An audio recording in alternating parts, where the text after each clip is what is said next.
지금부터 코로나19 이후 새로운 일상을 위한 모교 대화를 시작하겠습니다. 네, 안녕하십니까. 오늘 사회를 맡은 KTV 임소영입니다. 반갑습니다.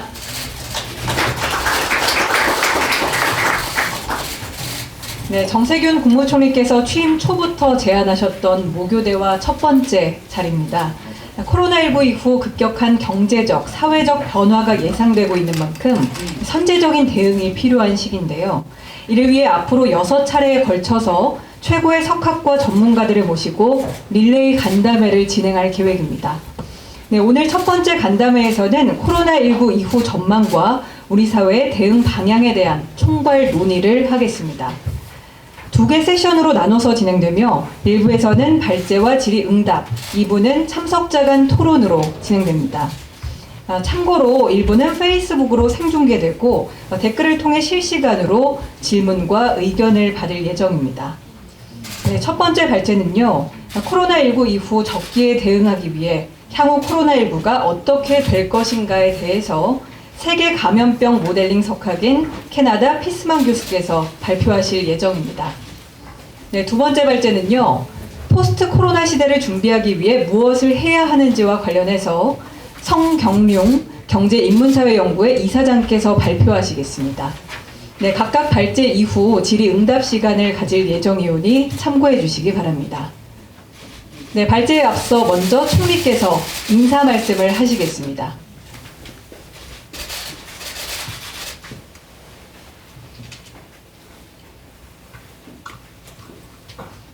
네, 존경하는 국민 여러분, 그리고 이 자리에 참석해 주신 사회 원로와 석학 여러분, 코로나19 이후 새로운 일상을 위한 모교 대화에 오신 것을 환영합니다. 오랜 숙고와 준비 끝에 오늘 첫 시작을 하게 돼서 감회가 남다릅니다. 저는 총리 취임하기 이전부터 사회적 갈등 해결을 위한 대화 모델을 구상해 왔습니다. 각계각층의 대표들을 모시고 격이 없는 만남과 진정성 있는 소통으로 협치를 이뤄내고 갈등 해결의 계기를 만들자. 오늘 시작하는 모교 대화가 바로 그렇습니다. 최근 코로나19라는 세계적 대위기는 역설적으로 소통과 협치의 중요성을 웅변하고 있습니다. 더 이상 사회적 갈등과 분열에 발목 잡혀 있을 여유를 허락하지 않고 있습니다. 다행히도 우리 국민들께서는 코로나19 위기 국면에서 배려와 연대의 미덕을 발휘해 주셨습니다.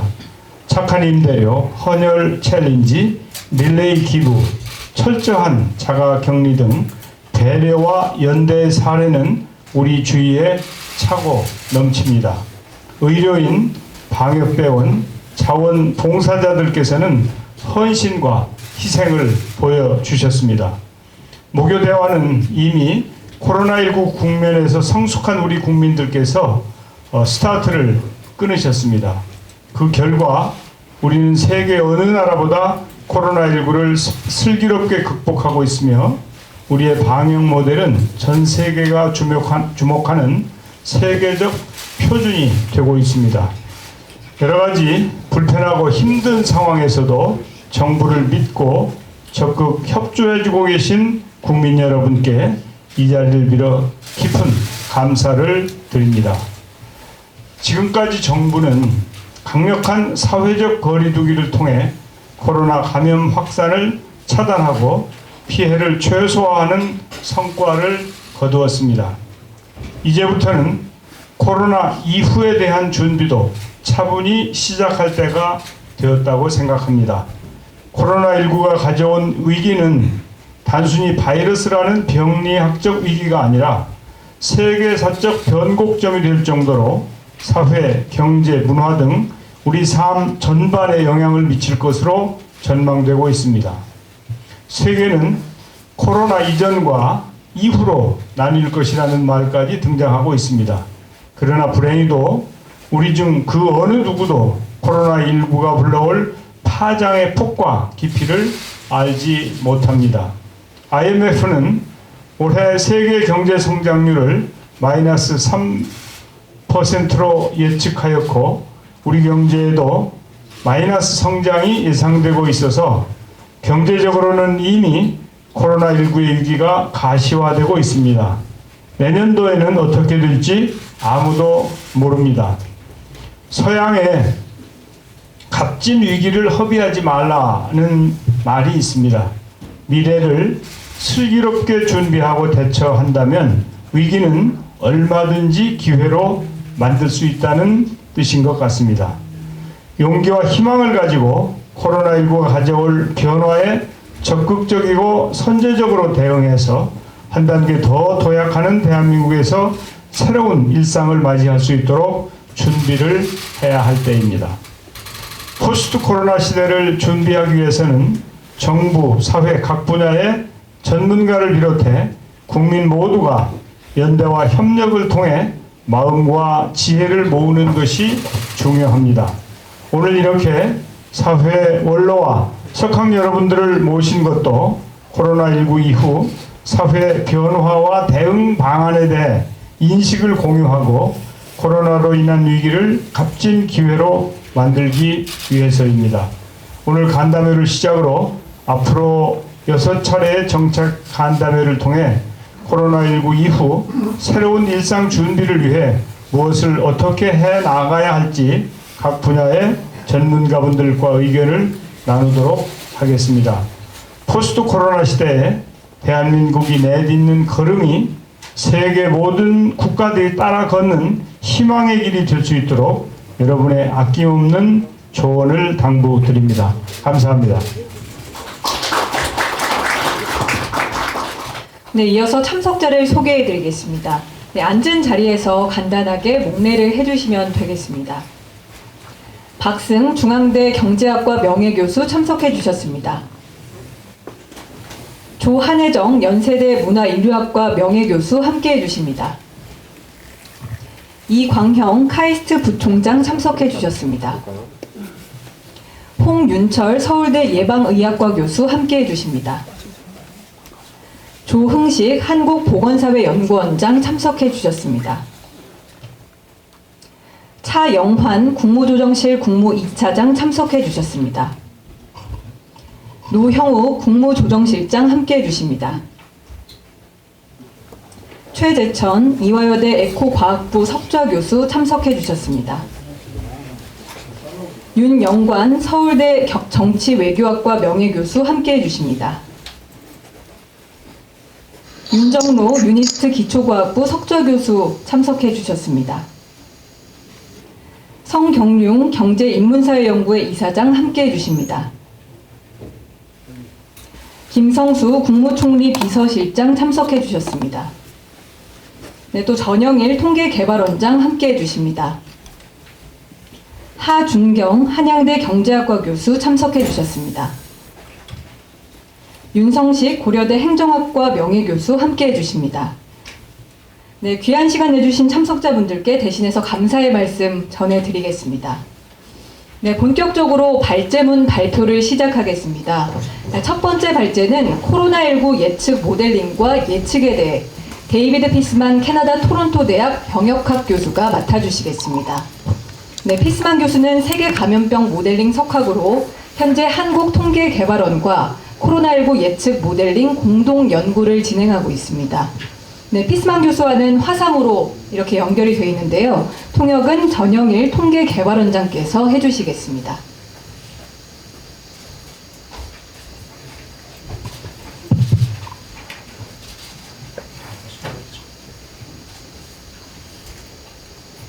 네, 반갑습니다. 저희 통계개발원은 국가통계 연구를 하는 국내 유일한 그 전문 연구기관입니다. 오늘 캐나다 토론토 대학의 피스만 교수님과 함께 저희들이 지난 거의 벌써 2달 가까이 모델링을 했던 그 작업들 가운데 가장 최근에 그 결과들을 중심으로 말씀을 드리도록 하겠습니다. David, would you say a few words with Prime Minister? Of course. Yes. Good morning, and thank you for the honor of being allowed to speak with you this morning. I am also honored to bring a special greeting from our Deputy Prime Minister, Chrystia Freeland, who asked me to congratulate you and the government of South Korea on your outstanding response to the corona crisis, both in disease control and in economic revitalization. She wanted me to congratulate you because South Korea is leading the way for all of us to follow. Thank you. 간단하게 통역을 할 텐데 총님께서 내용을 다 아실 것 같은데 다른 분을 위해서 제가 다 그대로 통역을 하지 않고 요점만 말씀을 드릴 겁니다. 지금 카나다는 새벽 3시입니다. 그래서 오늘 특별히 우리 총리님께 축하를 드리고 싶은 것은 이번 그 코로나 위기를 잘 이렇게 이겨나가고 또 새로운 그 경제의 활성화를 위해서 이렇게 시작을 하게 된 부분에 대해서 진심으로 축하드리고 특별히 카나다의 보수상 프릴랜드 보수상께서 이런 부분에 대해서 총리님께 축하와 또한 이런 자리를 마련한 부분에 대해서 감사의 말씀을 드립니다. 예, 이른 새벽에 이렇게 함께 해주셔서 너무 감사드리고요. 또 부총리님의 아주 덕담의 말씀도 전달해 주셔서 너무 고맙습니다. 오늘 좋은 말씀 많이 들려주시기 바랍니다. 감사합니다. Thank you very much for joining us early in this morning, and I would also like to express my gratitude to you for delivering the message of Deputy Prime Minister of Canada, and I look forward to your presentation. Thank you. Thank you so much. And you may start. Thank you. Your presentation, please. All right. And again, it's an honor to be here. Thank you so much. As I begin, I would like to acknowledge the very special friendship that has grown up between ourselves here in Canada and Asaf Young Chun and Paul Choi at the Statistics Research Institute. I'm also presenting on behalf of my collaborators, Ashley Chute from University of Toronto and Amy Greer from University of Guelph here in Canada. 통계청 통계개발원의 학자들과 캐나다 토론토 대학 또 캐나다 구엘프 대학의 학자들과 함께 이 공동 연구를 하게 된 것, 그 결과들을 말씀을 드리겠습니다. I will speak briefly. I'd like to talk about the model that we have been using to forecast coronavirus activity in Korea called the IDEA model, some of its uses and limitations, how we have used it to describe the epidemic in China, Korea, and Canada, the nature of our partnership with the Korea Statistics Institute. And then I would like to speak about the concept of reproduction numbers, RT, and how it relates to economic revitalization. And lastly, I'd like to end by talking about mutual friendship and benefit of collaboration between our two countries. 오늘 말씀드릴 부분을 간단히 요약하면 이 IDEA 모델에 기초해서 감염의 그 미래를 어떻게 예측을 하였는지 그리고 구체적으로 한국과 캐나다 가운데 어떤 파트너십을 통해서 이러한 것들이 가능했는지 그리고 셋째로는 소위 그 감염 재생산 지수와 경제 이 활성화를 위한 그런 그 부분들이 어떻게 발전이 되어야 될지 마지막으로는 한국과 캐나다의 양국의 그런 그 상호 우호 관계를 위한 또 어떠한 그 협력 관계가 있을지 말씀을 드리겠습니다. The global situation is, of course, very serious. At the moment, we sit at approximately 2.5 million recognized coronavirus cases worldwide.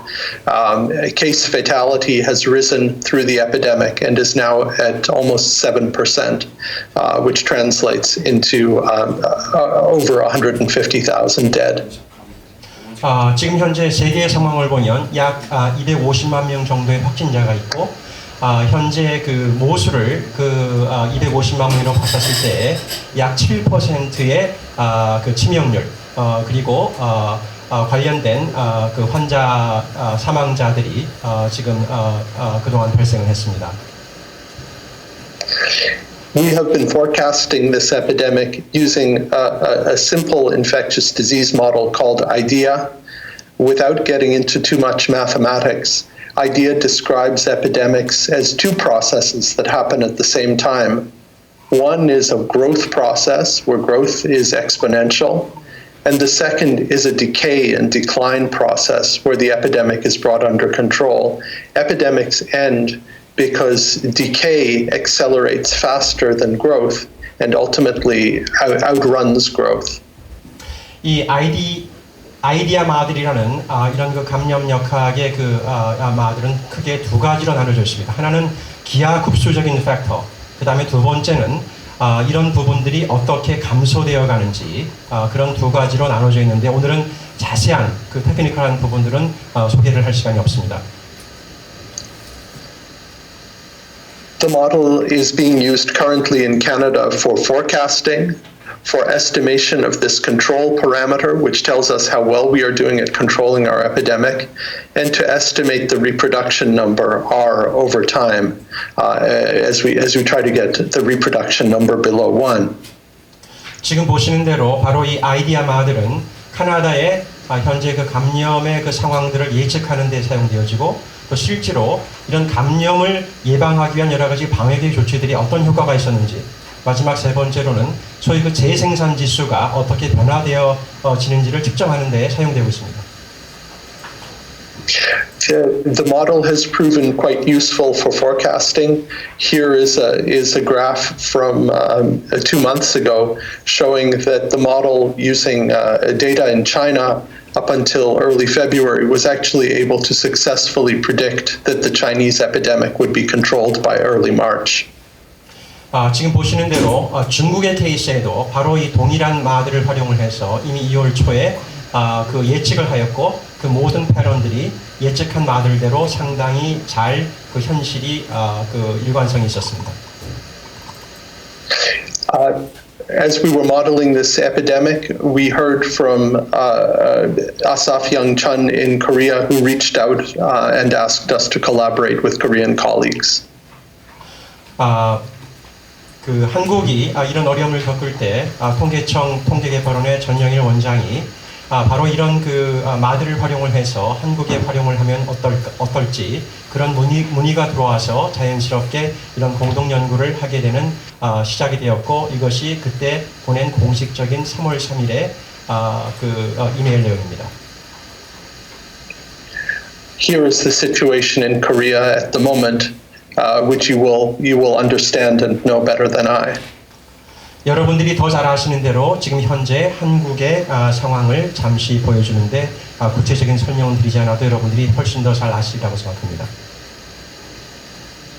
We used the model to describe the outbreak in the country as a whole and also in specific regions like Daegu and Gyeongbuk, where we can see that the model predicted that with the declaration of a national emergency, control would be achieved approximately 2 weeks later, as was the case. 지금 보시는 대로 이 부분은 조금 보완 설명을 하겠습니다.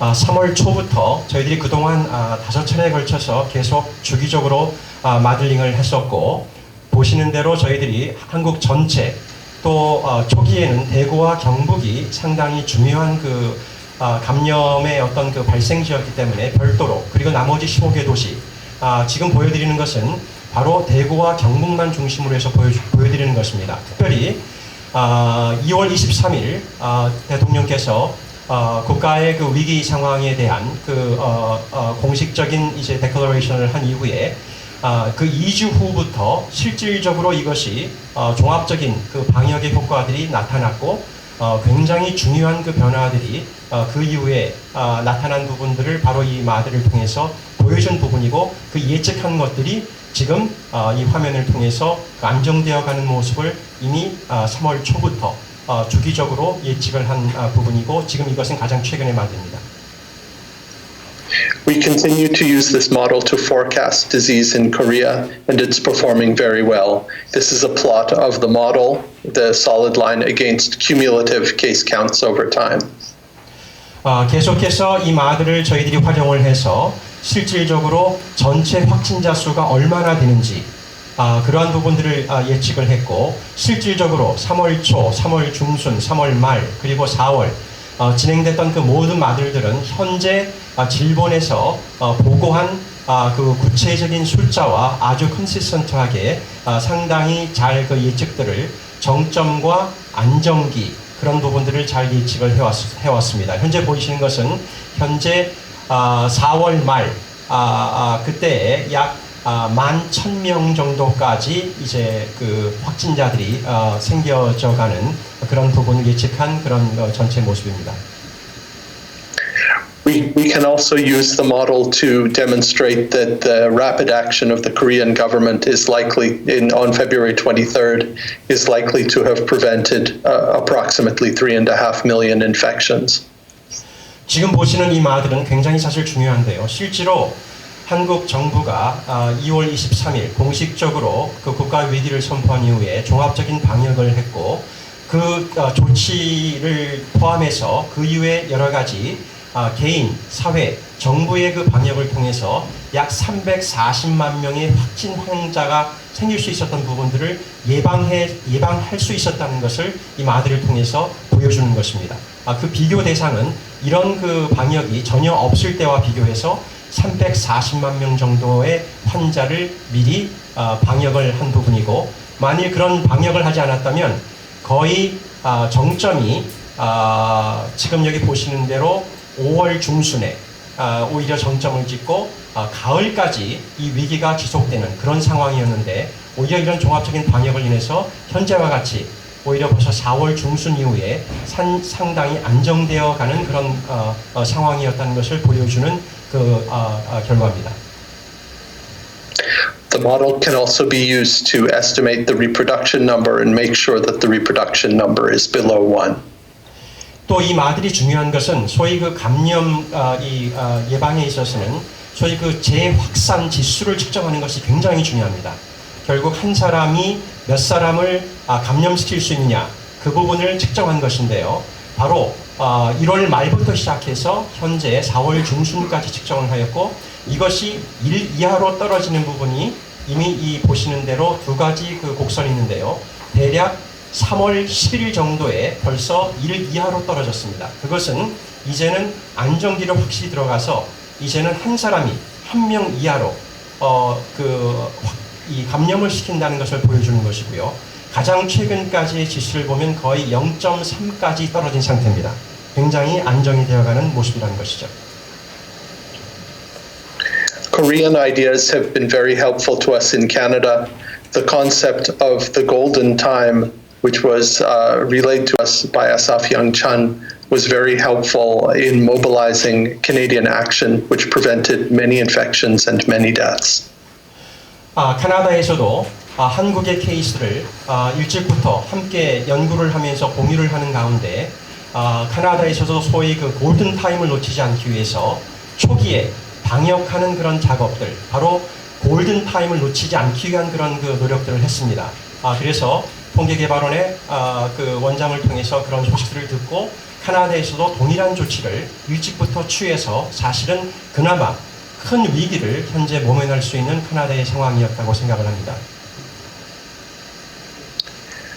Moving forward, we have other models, as do colleagues in Korea and the United States and elsewhere. Many of the models show us that what we experience now is the paradox of prevention. By preventing infection, we have maintained susceptibility to infection in the population, which allows resurgence of the epidemic. Our model on the left and other models, this one from a group at Harvard, show that the best course forward probably consists of repeatedly tightening and relaxing physical and social distancing measures until a vaccine becomes available. 지금 상당히 그 어려운 설명이긴 하지만 간단히 요약을 하면 이제 이 위기에서 어떻게 벗어날 수 있느냐, 소위 다이나믹 그 거리두기를 통해서 때로는 이것을 그 거리두기를 강력하게 때로는 풀어주면서 그것을 반복하는 과정을 통해서 백신이 실제로 개발되는 시기까지는 그러한 과학적인 조치를 통해서 이것이 가능하다는 것을 보여주는 두 가지 지금 케이스를 보여주고 있습니다. 오른쪽에 있는 것은 하버드 대학에서 나온 그런 어떤 그 시뮬레이션 케이스입니다. 그래서 이런 그 다이너믹 거리두기가 사실은 이 위기를 이겨나갈 수 있는 하나의 대안이라고 생각합니다. Globally, we see that we are nearing the end of the first wave. If we estimate the global reproduction number, it is now approaching 1.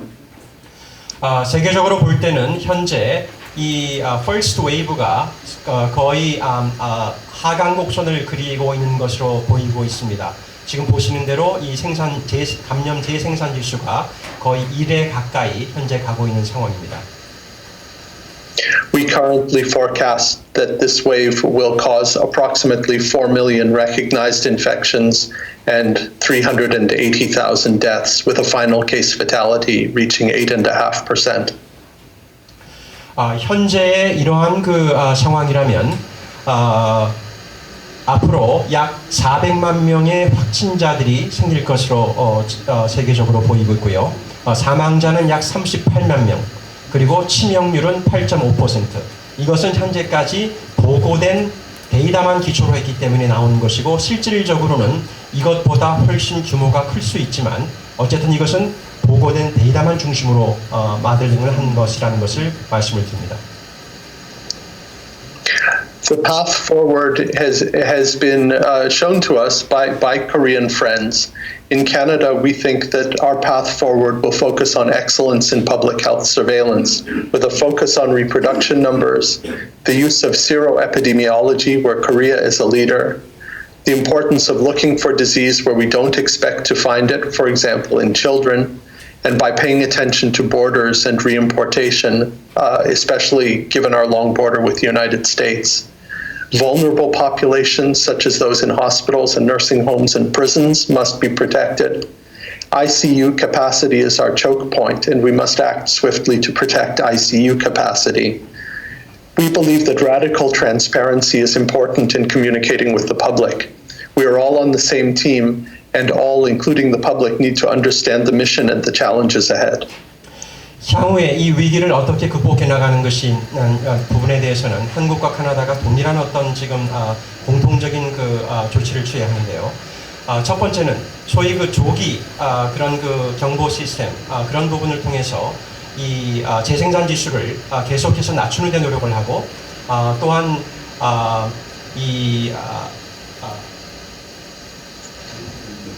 면역 또는 이 항체 조사를 하는 부분들을 계속해서 잘 이 관계된 부분들을 조사를 잘 하고 세 번째는 어린아이들 또는 이 널싱홈 이 요양원들이나 그런 특별한 지역을 중심으로 해서 감염이 확산되지 않도록 그리고 어떤 그 국제적인 그런 그 공항이나 그 외국인들을 중심으로 한 그런 그 감염의 부분도 계속해서 노력을 해야 될 것입니다.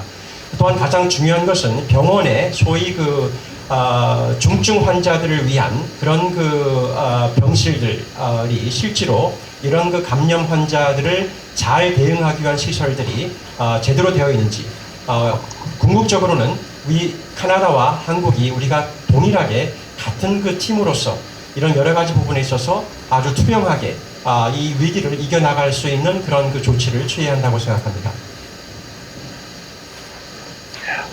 On behalf of Deputy Prime Minister Freeland, here are some suggested areas of partnership moving forward. Canadian officials, including the Deputy Prime Minister, would be delighted to speak regularly with their counterparts about best practice. We as Canadian scientists wish to collaborate with our Korean friends, wish to engage in scientific exchange and data sharing. Canada would also be delighted to work with Korea on the medical supply chain and would be delighted to work together with Korean friends internationally. 네 가지 구체적으로 카나다와 한국과 카나다가 함께 계속 협력할 부분들을 제안을 하고 싶습니다. 특별히 보수상 카나다의 보수상 프린랜드를 대신해서 양국의 이 정부의 지도자들이 지속적으로 함께 여러 가지 그 관련된 부분들을 공유하면서 협력하는 그런 관계를 만들었으면 좋겠습니다.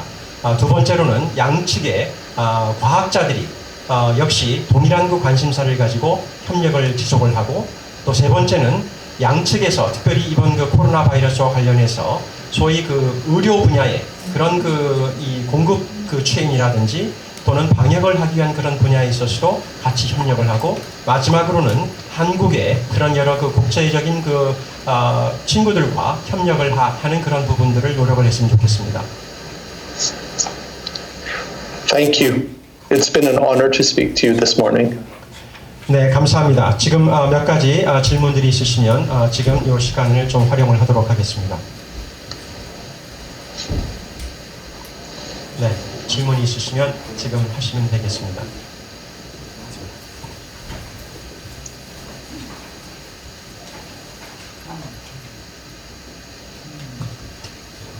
제가 그럼 먼저 해야 될 것 같습니다.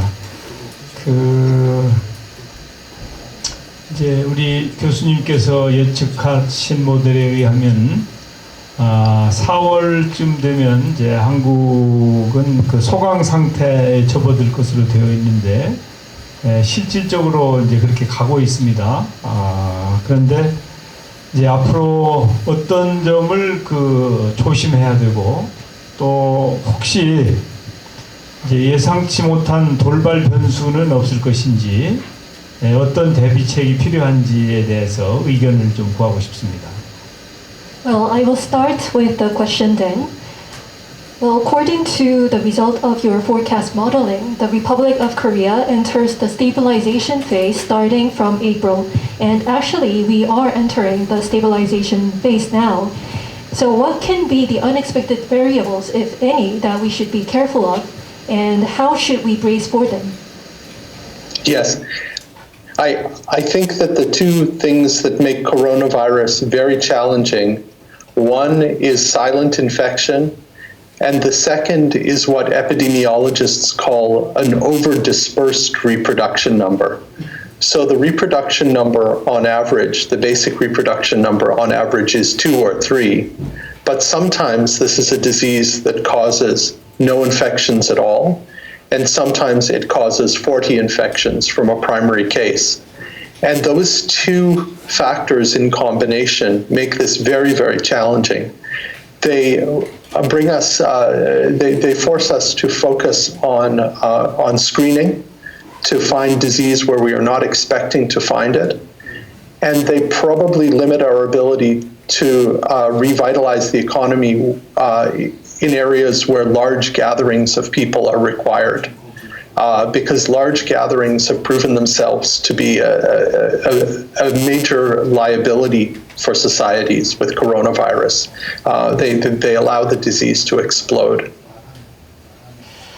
지금 굉장히 사실은 이 중요한 부분을 말씀을 하셨는데 나중에 이 부분은 조금 더 정리를 해서 설명을 하면 좋겠고 일단 아주 간략하게만 설명을 드리면 두 가지 팩터를 유의를 해야 됩니다. 하나는 지금 이 질병은 사실은 굉장히 보이지 않는 조용한 그런 그 감염이라는 것 그런 부분에서 대비를 해야 되고 두 번째는 이 재생산 그 지수를 측정하는 부분에 있어서 재생산 지수가 사실은 굉장히 여러 분야에서 이것이 분포가 될 수 있다는 것 이것이 그 인구의 어떤 그 특성상 2가 되거나 3이 되거나 어떤 경우에는 이것이 좀 더 심각할 수도 있고 덜 심각할 수도 있고 그래서 아직 우리가 이 질병에 대해서 잘 모르기 때문에 나타날 수 있는 부분이기도 합니다. 어떻게 대응을 할 것인가? 첫 번째는 스크리닝이 굉장히 계속 중요합니다. 보이지 않는 그런 증상이 없는 그 환자들을 어떻게 우리가 찾아낼 것인가? 결국 거기에 대한 과학적인 대응이 필요하고 두 번째는 그 많은 사람들이 모이는 그런 그 게더링들이 계속 있을 텐데 결국은 silent infection, 증상이 없는 그런 그 무증상 환자들의 그런 경우들을 생각할 때에 그런 그 많은 사람들이 다중 어떤 시설이라고 할까요? 그런 부분들에 사람들이 모일 때 그런 부분들을 어떻게 우리가 조치를 취해야 되는지 그 두 부분에 대한 그 노력이 필요하다는 생각을 하고 있습니다. 네.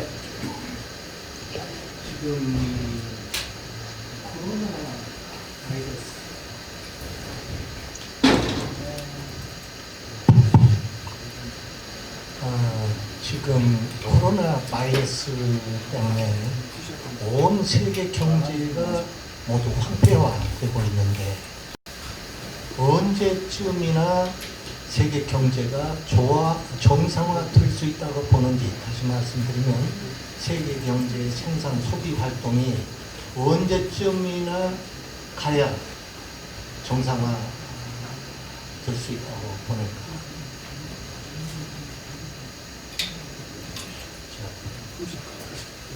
Okay, here, this is a big question. This is from the former the director of the Korea Bank, Bank of Korea.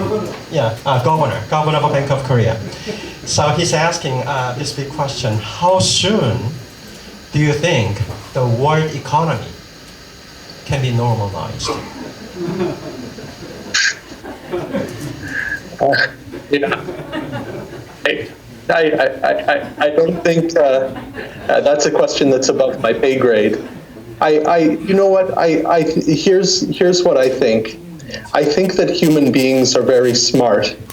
I think we've already learned a lot, and we can look around the world at people who have been successful, at countries that have been successful, and follow what they have done. And that's what we're trying to do in Canada. There are others who have responded better than we have, and we can learn from them. We've only known this virus for about 24 weeks now. It's new. Our learning curve remains very, very steep. So I have tried to avoid any forecasts beyond really 4 weeks in the future, because I think it's dangerous. That's probably a lot for you to translate right there. But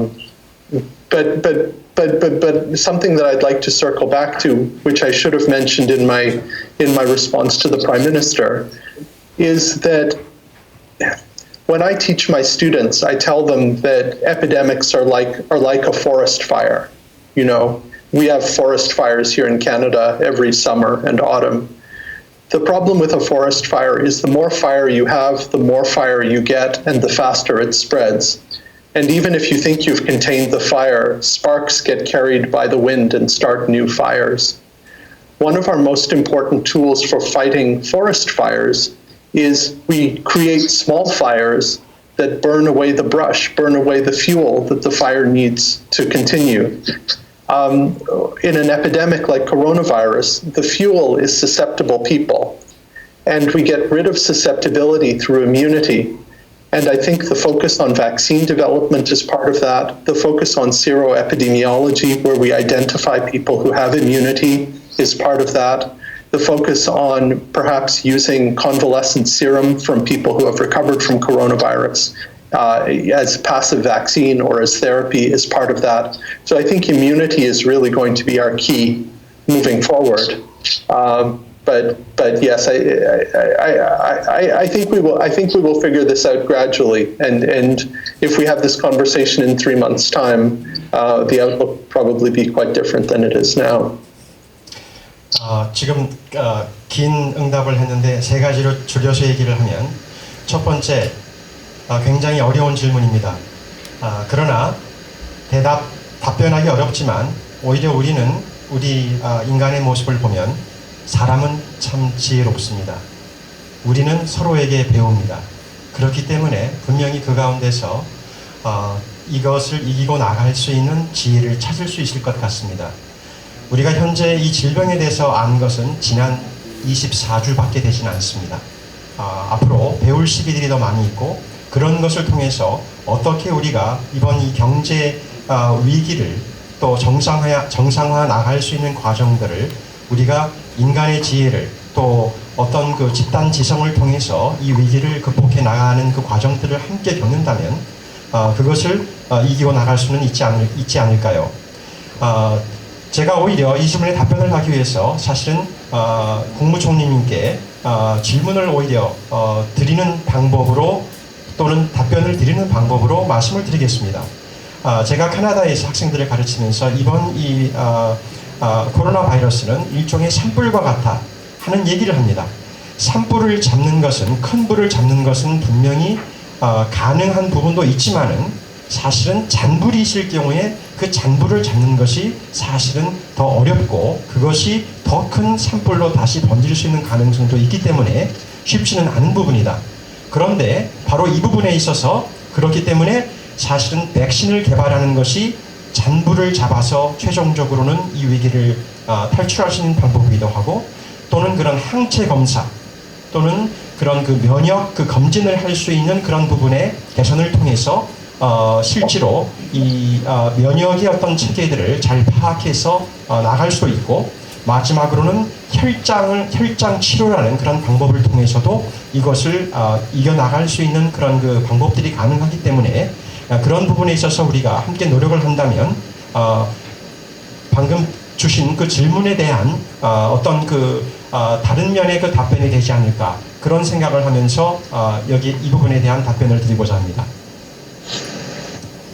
예, 그 총재님께서 너무 어려운 질문을 하셨어요. 그래도 아주 좋은 답변을 주셨는데 연장선상에서 제가 이제 한 말씀 드리면 우리 대한민국의 경우에 사회적 거리두기를 지속해 왔는데 특히 지난 한 달 동안은 아주 고강도의 사회적 거리두기를 했고 그 결과 상당히 좋은 성과를 내서 지난 5, 6일 동안은 그 환자 수가 10명 내외로 이렇게 아주 안정 상태가 지속이 되고 있습니다. 그런데 이제 5월 6일쯤부터는 이 아주 강력한 사회적 거리두기에서 좀 강도를 완화하는 그런 생각을 가지고 있는데 만약에 한국이 사회적 거리두기를 강력하게 하다가 완화했을 때 한국에 어떤 상황이 올 수 있을 것으로 예측하시는지와 그리고 또 설령 이번에 그 코로나19와의 싸움에서 잘 이긴다 하더라도 2차 웨이브, 세컨 웨이브가 올 것이다 라고 하는 이야기들이 공공연하게 나돌고 있는데 그런 부분에 대해서는 어떻게 생각하시는지 말씀해 주시기 바랍니다. Yes, I think the former governor of the Bank of Korea asked a very difficult question, but you answered very wisely, so thank you for that answer. And I would like to add on that, well, Korea, the Republic of Korea has been taking very intensive social distancing measure for the past 1 month. And thanks to such intensive social distancing measures, we have been seeing some positive results. And actually, thanks to such measures, for the past 5 or 6 days, the number of newly confirmed cases went below 10. However, starting from May 6th, we are considering easing such intensive social distancing measure. So in case that happens, what do you think the situation related to COVID-19 will be in Korea? And even if we overcome this COVID-19 crisis now, some are saying that there is a possibility of a second wave hitting the country. So what's your take on this? Yes, to the second question first, I think it's highly likely that many countries will experience repeated waves of COVID-19. Our best historical example to learn from is the 1918 influenza pandemic, which played out over a period of about 3 years with 4 distinct waves. Because by preventing infection, we maintain susceptibility in the population. This is the paradox of prevention. We make ourselves vulnerable to additional waves, and I think it is likely that many countries will experience additional waves. In terms of the way forward, Korea, I think, has proved itself a remarkable country in its ability to overcome this challenge. But I think it's important for all countries to maintain a high level of situational awareness, which comes from public health surveillance. You have the best testing game in the world. You have technology for serological testing. You've proven that you're able to do PCR testing on a scale that we in Canada dream of. I think the question for you is, how will you use these amazing tools in order to understand what is happening when disease risk is low?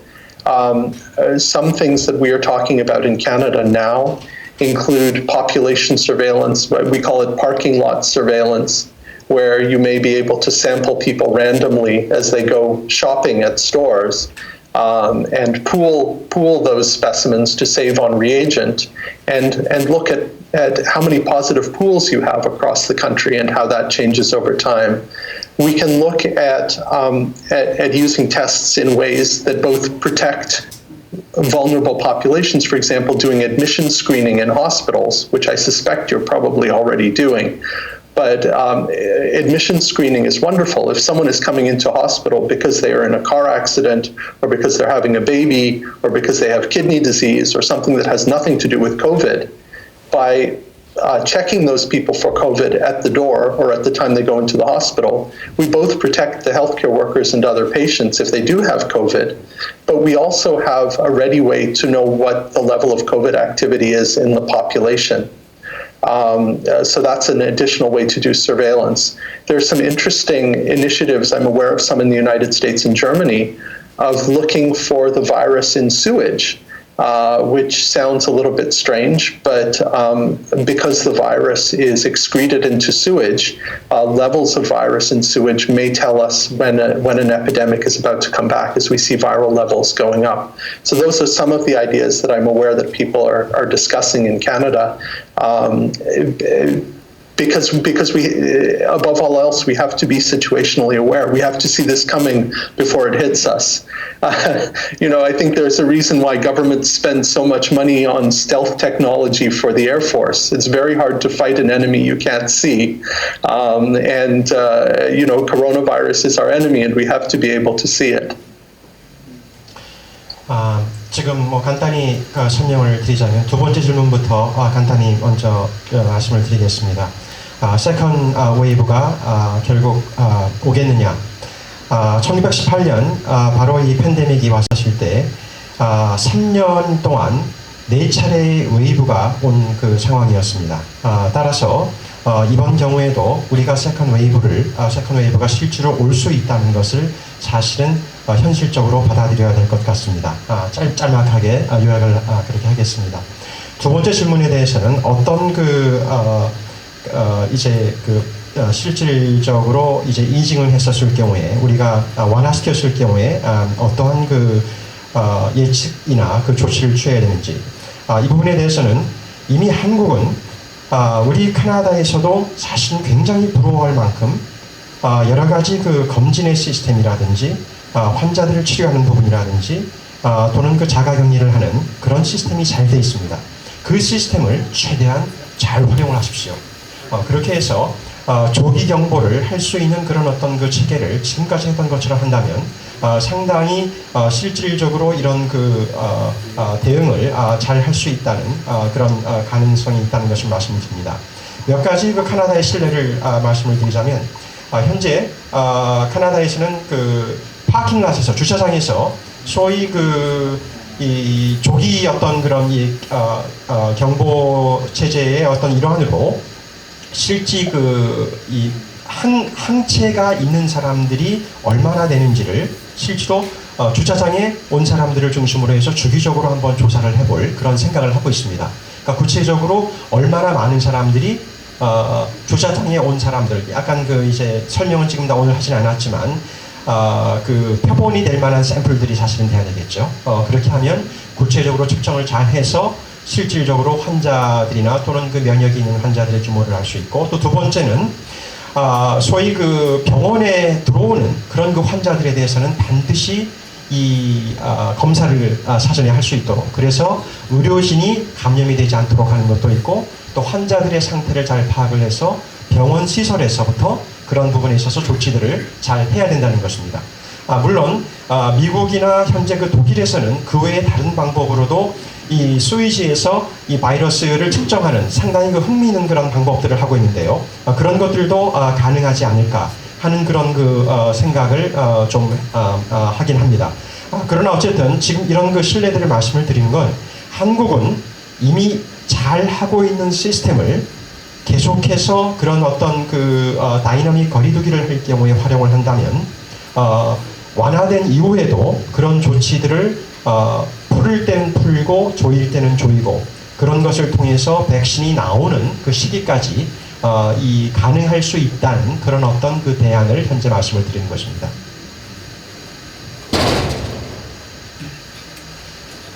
Okay, perhaps we are running out of time here, David. Okay. Thank you so much for the opportunity to speak. 네, 다시금 이런 그 귀한 기회를 주신 것 진심으로 감사를 드립니다. Do you have any words to say to Prime Minister?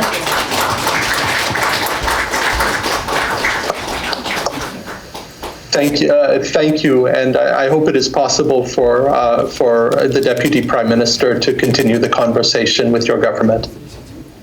Thank you. 네, 다시금 감사드리고 저희 그 보수상께서 국무총리님과 또 함께 계속해서 대화를 할 수 있기를 희망합니다.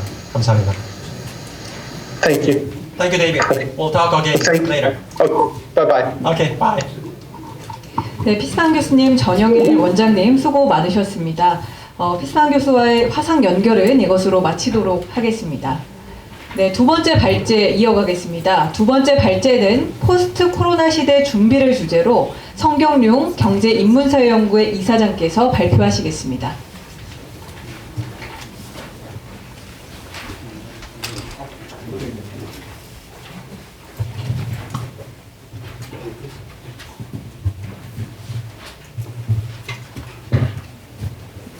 네, 여러분 반갑습니다. 우리가 앞 세션에서 코로나19라는 이 감염병이 지금 어떻게 진행되고 있고 미래 동향이 어떻게 될 것인지에 대해서 공부를 잘 했습니다.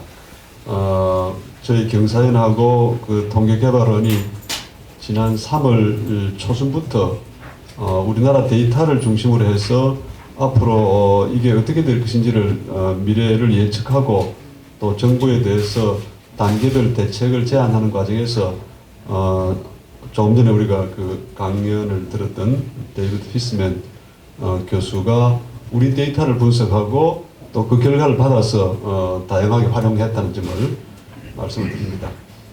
시간은 제한되어 있는데 이렇게 그 내용이 많기 때문에 제가 그냥 간단하게 인사드리고 바로 들어가겠습니다. 저는 오늘 이 자리가 대단히 의미 있는 자리라고 생각합니다. 총리님이 그 취임 일성으로 사회적 대화와 협치에 관한 노력을 하겠다 말씀하셨는데 그동안에 이 코로나 바이러스 대응하느라고 고생 많이 하셨고요. 아마 이제 안정 단계에 들어가면서 본격적으로 이 대화 또 협치 이 과정이 시작되어야 될 것으로 생각합니다. 그런 그 노력에 대해서 그 감사드리는 말씀을 드리고 또 이 대화를 통해서 우리 사회에 만연해 있는 이 갈등과 대립 이것을 풀어내는 것이 현재 이 위기에 대응하는 것은 물론이고 우리가 앞으로 추구해야 될 우리나라의 장래를 위해서 해야 할 많은 일을 푸는 열쇠가 여기에 있는 게 아닌가 이렇게 생각합니다. 오늘 이 자리에는 제가 존경하는 우리 박성 전 하는 총재님 또 윤영관 장관님 많은 분들이 와 계십니다. 감사하게 생각합니다. 먼저 코로나19의 그 확산 전망에 대해서 말씀드리겠습니다. 아까 우리가 대개 다 이거를 다 봤습니다만은 한국하고 세계의 상황이 아주 크게 대비되고 있습니다. 우리는 신천지 사태가 있었습니다만은 정부가 집중적인 노력을 통해서 이제 거의 통제하는 그런 상황으로 가고 있고 생활 방역으로 전환하는 그런 초기 단계라고 볼 수 있습니다. 세계는 저렇게 급속도로 기하급수인 증가세를 보이고 있어서 앞으로 이게 어떻게 될 것인가. 아까 그 피스맨 교수는 세계 전체 동향이 R 1단계까지 내려가고 그래서 안정화될 수 있는 그런 그 말씀을 하셨는데 저는 그거는 지금까지 보여준 데이터의 어떤 결과이고 앞으로 잠복해 있고 우리가 알지 못하는 특히 아프리카 또 아시아, 인도, 중남미 등지에서 어떤 일이 일어나는지를 저는 정확히 아직 모르고 있다고 생각합니다. 저게 재폭발하고 아까 세컨드 웨이브 등등 이렇게 이런 문제가 발생할 수 있는 가능성이 대단히 크다 이렇게 거기에 대해서 전 세계가 경각심을 가지고 봐야 한다고 생각합니다.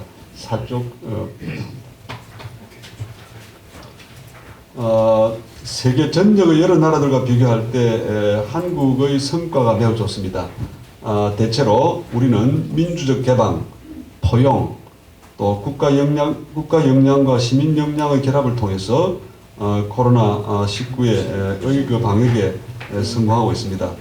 많은 찬사가 있었고 또 우리나라에 대해서 높게 평가하는 많은 그 언급이 있었는데 그 중에 토마스 프리드만이라는 그 저널리스트가 그 최근 동아일보하고 이제 인터뷰를 했는데 이렇게 이야기하고 있습니다. 한국이 엄청난 위기에 민주적으로 잘 대응하여 세계적 모델이 되고 있다 이렇게 평가하고 또 바로 이런 점으로 인해서 한국이 이 세상에 큰 선물이 되고 있다 이렇게 격찬한 바 있습니다. 유발 하라리 교수 또 빌 게이츠 회장 최근에 트럼프 대통령이 우리 이제 문재인 대통령하고 통화하는 과정에서도 그 외에 수많은 외국 정상 또 국제기구 수장들이 이와 같은 높은 평가를 하고 있습니다. 그런데 우리가 세계와 함께 해결해야 될 도전의 실로 엄청나다고 볼 수 있습니다. 가장 중요한 문제는 고용 문제입니다. BBC는 ILO의 전문가를 인용하여 사회적 거리두기와 이동 억제 등으로 인해서 4월 초에 전 세계 33억 노동자의 81%가 일하는 수많은 직장들이 전부 혹은 부분적으로 폐쇄되고 있다고 보도하고 있습니다. 이러한 사실은 아메리카에서 아프리카까지 전 세계에 걸쳐 20 내지 40% 수준의 많은 노동자들이 영향을 받을 것이며 신속한 조치가 취해지지 않을 경우에 금년 2분기 말 6월 말까지 최대 2억 명이 실직할 가능성이 매우 높다는 것을 보여주고 있습니다. 6쪽입니다. 이런 거시적 고용 전망 속에서 미국과 한국에서 발생하고 있는 고용 절벽의 현실을 살펴보겠습니다. 먼저 미국의 경우 3월 중순 이후 최근까지 4주일 동안 무려 4,700만 명의 실업자가 집중적으로 발생하여 미국 국민 모두를 두려움에 떨게 만들고 있습니다. 이 지금 보시는 것처럼 엄청난 지금 기울기로 증가하고 있습니다. 대공황 시기의 실업률이 24.9%였다고 합니다. 이것과 비교하면 이미 지금 7% 이상 상회하고 7%포인트 이상 상회하고 있기 때문에 앞으로 엄청난 일이 더 발생할 수 있다는 가능성을 보여주고 있습니다. 한국의 경우도 심각합니다. 최근 통계청이 3월 고용 동향을 발표했는데 거기에 보면 실업률은 4.2%로 작년 동기 대비 1%포인트 하락한 것으로 되어 있습니다만은 문제는 임시휴직자가 전년 동기 대비 126만 명이 증가했다고 합니다. 또 많은 실업자가 도소매, 음식 숙박, 교육 서비스 등 우리 경제 구조에서 가장 취약한 분야에서 발생했다는 것이 매우 우려스러운 일입니다. 이것을 보면 우리나라도 쉽게 감당하기 힘든 실업 대란이 이미 발생하고 있는 것을 분명히 보여준다고 볼 수 있습니다. 올해 경제 분야의 전망도 매우 어둡습니다. IMF는 지난 4월 초 2020년 전 세계의 경제 성장률이 마이너스 3%로 급락할 것이며 특히 독일, 스웨덴, 영국 등 유럽권 국가들과 미국 그리고 일본의 경제 충격이 매우 클 것으로 예상한 바 있습니다. 중국은 1.2% 정도로 전망이 되고 있는데 작년의 성장률이 6.1%이기 때문에 실질적으로 중국도 엄청난 충격을 받을 것으로 보입니다. 한국은 마이너스 1.2% 정도로 예측을 하고 있습니다만은 우리나라의 무역 의존도가 워낙 높은 나라이기 때문에 우리가 아무리 잘 대응한다 하더라도 세계 경제 상황이 악화될 경우에 우리가 받을 충격도 만만치 않습니다. 그렇다면 코로나19 사태로 인해서 초래되고 있는 경제적 충격과 고용 절벽, 정치 사회적 불안정에 대응하기 위해서 어떤 정책적 대응이 필요하겠습니까? 세 가지로 말씀드릴 수 있습니다. 첫 번째는 생활 방역으로의 전환, 두 번째는 방역과 경제 회복의 병행, 세 번째는 개방적, 포용적 국제협력의 강화 등 세 가지라고 봅니다. 생활 방역에 대해서는 아까 그 미래 전망에 대한 많은 논의가 있었고 여기에 단계 대응하는 그런 그 과제가 있기 때문에 간단히 개념적 설명만 드리고 지나가겠습니다. 일반적으로 이 감염병의 재생산 지수, 우리가 R이라고 아까 설명을 드렸습니다만은 이것은 P, C, D, P와 C와 D를 곱한 결과입니다. P는 개인이 감염될 확률을 말하는 것이고 C는 사회적 접촉의 빈도를 말하는 것이고 D는 이 감염병이 지속되는 기간인데 우리가 손 씻기나 또 마스크를 쓴다거나 하는 것 등은 P의 값을 떨어뜨리는 것이고 사회적 거리두기는 C를 줄이는 것이고 D는 이제 정부가 다양한 방역 노력을 통해서 검사하고 격리하고 치료하는 이것을 통해서 D를 조절하는 것이죠. 여기서 우리는 R의 값이 아까 그 설명대로 지금 지난주에 R이 0.43이 됐는데 최근에 0.3까지 떨어졌기 때문에 객관적인 지표로서는 생활 방역으로 전환할 수 있는 조건이 갖춰져 있다 이렇게 볼 수 있습니다. 그래서 그런데 문제는 개인 방역이나 정부 방역을 다 완화하는 것이 아니고 개인 방역과 정부 방역을 철저하게 지속을 하고 이 C의 사회적 어떤 접촉 이 빈도를 좀 느리는 쪽으로 우리가 길을 열어야 하기 때문에 C를 다소 느리되 P와 D를 정확하게 우리가 관리하고 억제하는 이 노력이 동시에 진행될 필요가 있다. 생활 방역은 바로 이런 조건 속에서 진행되는 일이라고 그렇게 되어야 된다고 말씀드릴 수 있습니다. 부쪽으로 넘어가겠습니다. 10쪽으로 넘어가겠습니다. 큰 두 번째 과제는 방역과 경제 회복 노력을 병행하는 것입니다. 이를 위해 당장 문제가 되는 것은 고용 절벽과 경제 위기에 대응할 수 있도록 긴급 재정 지원을 적극적으로 취하는 것이 중요합니다. 그런데 4월 초순까지 우리나라의 재정 지출 규모는 GDP 대비 0.9%로서 G20 국가 중 최하 수준을 보여줍니다. 전 세계적으로는 총 8조 달러의 재정 지출 계획 중 무려 7조 달러가 G7 국가에 집중된 것으로 나타납니다. 이것을 종합할 때 우리가 지나치게 소극적인 재정 지출 계획을 수립하는 것이 아닌가 하는 우려를 불러일으켰습니다. 그런데 다행히도 어제 문재인 대통령께서 고용위기와 기업 도산에 대비하여 90조 원 규모의 한국형 뉴딜 정책을 발표하시고 정세균 총리님께서는 고소득자의 자발적 기부를 전제로 긴급재난지원금을 전 국민에게 지급하겠다는 계획을 발표하심으로써 고용과 경제 위기에 대응하는 강력한 기본 틀이 구축되었다고 평가할 수 있습니다.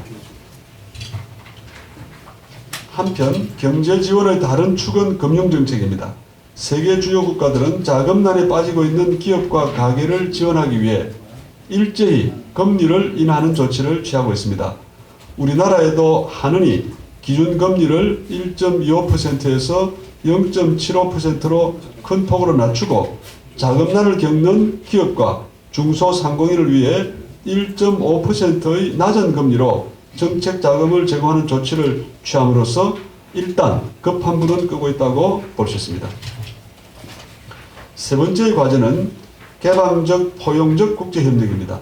우리나라는 이번에 코로나19 위기에 대응하면서 국가 비전으로 설정한 혁신적 포용국가의 원리를 체계적으로 적용하여 큰 성과를 거두고 있다고 평가할 수 있습니다. 정부는 포용과 민주적 개방의 원리에 입각하여 내국인에 대한 지역 봉쇄나 외국인에 대한 국경 봉쇄를 일체하지 않았으며 내외국인 모두를 포용하고 차별 없이 검사와 치료를 실시함으로써 민주주의와 포용국가의 정신을 잘 발휘해 왔습니다. 또한 포용을 통해 확대될 수 있는 감염의 위험에 대응하기 위해 정부 혁신과 기술 혁신 등 다양한 혁신 노력을 통해 철저히 차단하고 잘 극복해 오고 있습니다. 이런 점에서 포용은 혁신을 필요로 하고 혁신은 포용을 가능하게 하는 필수적 조건임을 우리 모두가 잘 확인하게 되었습니다. 국제협력의 대상은 두 가지로 나누어 볼 수 있습니다. 먼저 선진국과의 협력은 코로나19 대응에 가장 성공하고 있는 우리의 경험을 공유하고 치료제와 백신을 공동 개발하는 과제, 나아가 신흥국과 개도국을 돕기 위한 국제 공조 방안 등이 주요 내용이 될 것입니다. 다음으로 신흥국과 개도국과의 협력에는 우리 경험의 공유, 정책과 기술 분야의 자문, 검진 키트와 마스크 등 보건 의료 물자 지원을 포함하여 식료품과 생필품을 지원하는 등 다양한 내용이 포함될 수 있을 것입니다. 특히 경제, 보건의료, 식량 등 여러 측면에서 많은 취약성을 가지고 있는 이들 국가에 대해서는 앞으로 더 많은 관심을 기울여야 할 것입니다. 이 문제와 관련해서 우리나라의 ODA 정책의 확대, 또 그 내부 구성에 있어서 이들 그 취약한 국가들에 대한 대책을 좀 새롭게 면밀하게 재검토할 필요가 있다고 생각합니다. 14쪽입니다. 장차 코로나19를 극복한 포스트 코로나 시대는 어떤 시대가 될 것인지에 대해서도 지금부터 많은 고민을 해나가야 하겠습니다. 아직은 불투명하고 많은 것이 불확실하지만 대체로 다음과 같은 4가지의 미래가 예상된다고 볼 수 있습니다. 첫째, 오프라인 활동은 최소화되고 온라인 활동은 최대화되는 O2O 통합사회가 나타날 것으로 보입니다. 이런 흐름 속에서 ICT 기술의 최전성기가 도래할 것으로 예상되고 현재 우리가 오프라인에서 하고 있는 수많은 활동, 생산, 유통, 소비, 상담, 거래, 회의 등 이런 모든 일들이 온라인에서 이루어지는 시대가 열릴 것입니다. 둘째로는 이와 더불어 4차 산업혁명과 스마트 시대로의 도약이 급격히 이루어질 것으로 전망됩니다. 셋째, 이런 흐름으로 인해 저성장과 저고용 시대가 장기화되고 AI, 로봇, 빅데이터 분석 등 첨단 기술을 구사하는 계층이나 국가와 그렇지 않은 계층이나 국가 간의 불평등이 급속히 확대되는 그런 시대가 올 것으로 보입니다. 넷째, 사회적 단절과 고립이 심화되고 사회적 배제와 대결이 더욱 확대되어 국내적으로는 사회적 차별과 인종주의 그리고 국수주의적 경향이 증가하고 국제적으로는 국가 간 갈등과 충돌이 확산될 가능성이 더욱 커질 것으로 예상됩니다. 이로 인해서 민주주의의 쇠퇴와 세계 평화가 더욱 위협받게 될 것으로 전망됩니다. 이처럼 포스트 코로나 시대는 기술적, 경제적으로는 더욱 고도화되고 첨단화되겠지만 사회적, 정치적 측면에서는 더욱 분열되고 더 많은 갈등에 휩싸이는 두 얼굴의 시대가 될 것으로 예견됩니다. 이런 미래에 대응하기 위해서는 다음 4가지의 전략이 필요하다고 생각됩니다. 첫째, 대량 실업과 대규모 기업 부도 등 미래의 예상되는 위험을 예방하고 새로운 기회를 선점하기 위해 휴먼 뉴딜, 디지털 뉴딜, 그린 뉴딜 등 5가지 전환적 뉴딜의 예방적 적극적 추진할 필요가 있습니다. 둘째, 4차 산업혁명과 스마트 투자를 통한 신경제 구조를 형성하되 국민의 창의적 역량과 협동 역량을 정진하기 위한 미래지향적 교육, 고용, 복지 전략을 병행함으로써 기술 혁신이 지속적 고용 및 사회보장 체계와 잘 통합되도록 하는 접근을 추진해야 할 것입니다. 또한 코로나19 사태로 인해 와해되거나 약화되고 있는 글로벌 밸류 체인을 복원하고 스마트 전략과 결합된 리쇼어링 정책도 체계적으로 추진할 필요가 있습니다. 셋째, 코로나19 위기를 극복하기 위해 선진국은 물론 많은 개도국들과의 국제협력을 활성화하되 협력의 범위를 경제회복, 공동연구개발, 인재양성 등으로 확대하여 지속가능한 포용적 국제협력으로 발전시켜 나가야 할 것입니다. 이를 통해 우리와 세계 포용국가 비전을 공유하는 국가들과의 협력을 더욱 심화시키는 노력을 전개해야 할 것입니다. 넷째, 코로나19와 같은 전염력과 치사율이 높은 감염병으로 인해 제가 치사율이 높다고 표현한 것은 초기에 이 감염병은 전염력은 높지만 치사율이 낮다라고 이렇게 되어 있는데 실제로 지금 나타나는 현상은 그렇게 쉽게 너무 쉽게 단정하는 문제가 아니라고 생각합니다. 우리는 일단 치사율이 꽤 높을 가능성이 있다는 점을 인식할 필요가 있다고 봅니다. 이런 그 특성으로 인해서 사회적 거리두기와 개인적 방역이 생활화되어야 하는 현실 속에서 인간관계의 단절이 심화되고 공동체의 결속력이 약화되는 문제가 발생하므로 사회적 관계를 강화하고 공동체의 통합성을 높이는 데 정부, 기업, 시민사회 모두가 나서서 적극적인 노력을 기울여야 한다고 봅니다. 결론적으로 우리는 점점 더 위험해지고 더 변화무쌍한 미래사회에 대비하는 데 더 많은 노력을 기울여야 할 것입니다. 이를 위해 정부, 기업, 대학, 많은 공공기관에서 향후 예상되는 온갖 제한과 위험을 미리 감지하고 대응 방안을 모색하는 레드팀을 운영하고 동시에 미래사회에서 나타날 새로운 가능성과 기회를 미리 포착하고 실현하는 블루팀을 운영하여 위험과 기회에 모두 사전에 대응하는 국가 역량을 갖추어야 할 것입니다. 정부 전체적으로는 데이터와 증거에 기반하여 과학적 국정 운영을 수행할 수 있도록 미래 예견적 국정관리 체계를 구축해야 할 것입니다. 코로나19 사태에 대응하는 일은 엄청난 위험의 재배분과 자원의 재배분이 수반되므로 크고 작은 갈등이 발생하게 됩니다. 4차 산업혁명과 디지털 전환을 추진하는 과정에서도 이익을 보는 집단과 손해를 보는 집단 사이에 치열한 갈등이 일어나게 됩니다. 따라서 유연하고 원만한 사회 경제적 이행을 위해서는 사회적 대화와 협치가 필수적입니다. 코로나19의 위험이 최고점을 지나 안정 단계로 접어드는 현 시점에서 정세균 총리님께서 모교 대화를 시작하는 것은 매우 시적절하다고 볼 수 있습니다. 사회적 대화와 협치만이 한국 사회에 만연해 있는 경쟁과 갈등을 협력과 상생으로 바꾸는 그 유일한 해결책이기 때문입니다. 이런 노력에서 출발하여 우리는 한국의 국가를 경제적 번영, 사회적 연대, 개인적 행복을 동시에 실현할 수 있는 혁신적 포용국가로 바꾸고 분열과 대결로 치달을 가능성이 많은 국제사회를 세계 포용국가 연합으로 변화시키는 새로운 실천을 시작해야 할 것입니다. 그것은 혁신적 포용국가라는 현 시기 최고의 국가 비전을 채택하여 코로나19 위기를 극복하는 과정에서 최고 수준의 국정 운영 능력을 보여준 코리아가 이제 우리나라를 더욱 안전하고 더 번영하는 나라로 만드는 데서 한 걸음 나아가 세계 평화와 세계 공익을 정진하는 데서도 중심이 되는 새로운 글로벌 역할을 자임해야 한다는 것을 의미합니다. 바로 이것이 중대한 위기에 처한 세계가 한국에 대해 기대하는 역사적 사명이며 우리 스스로 짊어져야 할 고귀한 시대적 소임이라고 생각합니다. 이상으로 발표를 모두 마치겠습니다. 감사합니다.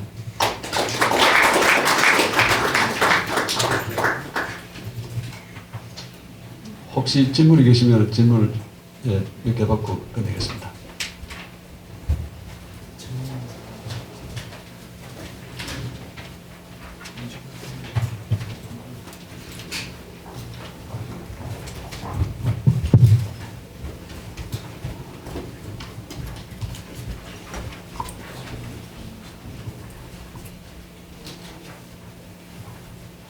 보통 1분쯤 지나면 제가 이제 끝내야 되는데 그 1분이 다 지나가는 것 같습니다. 예, 여기 있습니다. 네. 네. 쪽에 결론에 레드팀 운영, 블루팀 운영 이렇게 있는데 저는 그린팀을 하나 넣으셔야 되지 않나.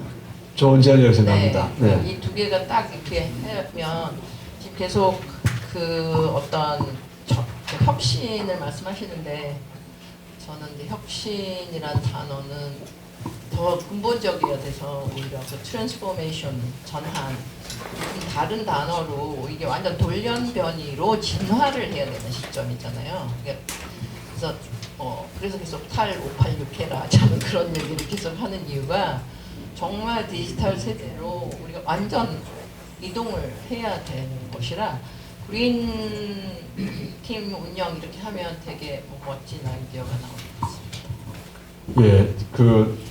같습니다. 아주 중요한 지적을 하셨고요. 이번에 코로나 바이러스 발생에 대해서 여러 가지 나오는 글들 중에 결국은 인간이 자연을 학대하고 자연과 인간의 경계를 너무 허물고 동물을 끌어들여서 이거를 식용으로 하고 이 엄청난 일들이 이제 그동안에 방임이 된 그런 현실 또 기후 환경 변화에 둔감하고 이제 오로지 성장을 추구한 데서 근본적인 문제가 있지 않은가 하는 데 대해서 많은 문제 제기가 있다고 생각합니다. 그런 점에서 조한혜정 교수님 그 제안 말씀 대단히 적절하다고 생각하고요. 저희 경제인문사회연구회에서 올해 이제 그 9가지 그 9대 메가 프로젝트에 대한 연구를 하는데 어제 회의를 통해서 그린 뉴딜 두 가지를 다 이제 지금 논의하던데 이 과제를 중요한 과제로 채택해서 그렇게 연구하기로 했습니다. 앞으로 반드시 그린팀 제가 주장을 같이 하겠습니다. 네, 감사합니다. 네, 그러면 이렇게 종료하고 식사하시면서 또 논의하시죠. 네, 대단히 감사합니다.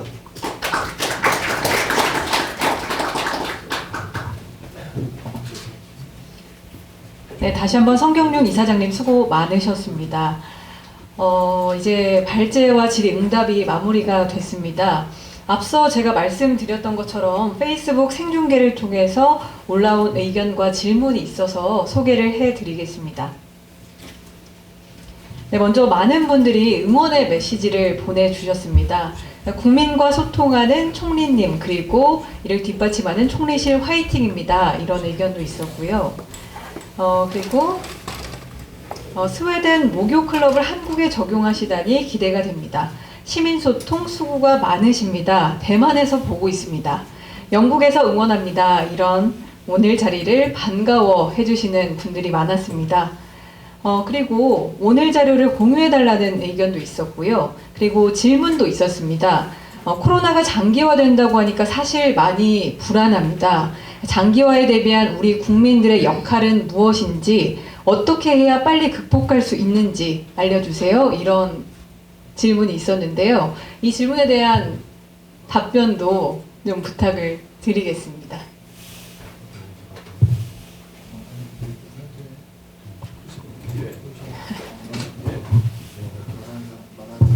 예, 아주 핵심적인 질문입니다. 결국은 이 코로나19가 지금 좀 안정된다 하더라도 이게 언제 어떤 형태로 재발될지 장담할 수가 없는 상태고, 우리는 지금 국경의 문을 열고 있기 때문에 우리는 잘하더라도 해외에서 이제 들어오는 방문자들에 의해서 또 이제 감염이 일어날 수 있고, 이거는 끝까지 긴장해야 되는 그런 일이 아니겠습니까? 아까 제가 R=PCD 이제 공식을 말씀을 드렸는데, 우리가 할 수 있는 최선의 노력은 각자의 개인위생, 개인 방역에 대해서 철두철미하게 이번에 내면하고 생활하고, 그래서 마스크 착용이라든지 손 씻는 거라든지 또 기침하는 어떤 예절에 관한 문제라든지 하는 데 대해서 정말 이게 가장 중요한 역시 개인 방역이 아닌가 생각하고요.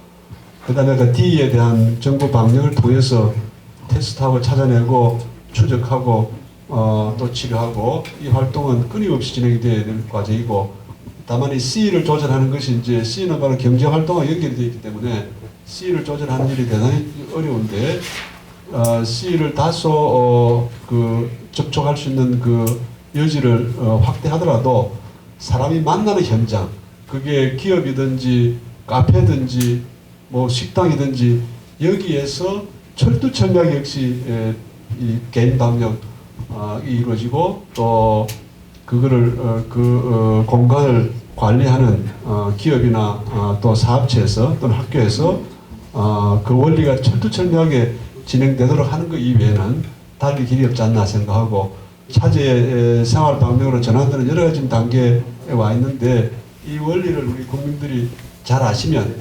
저는 뭐 특별히 큰 불안 없이 대응할 수 있다 생각합니다. 만약에 이 접촉면을 확대하는데 P나 D가 무너지면 그거는 도무지 감당할 수 없는 일이 발생하기 때문에 이 원리를 우리가 다 공유하는 일이 대단히 중요하다고 생각합니다. 네, 성경룡 이사장님 마지막 답변까지 감사합니다. 이것으로 그러면 1부를 마치겠습니다. 발제해주신 스피만 교수님과 성경룡 이사장님 그리고 지금까지 페이스북 생중계를 통해 시청해주신 여러분께 감사드리겠습니다.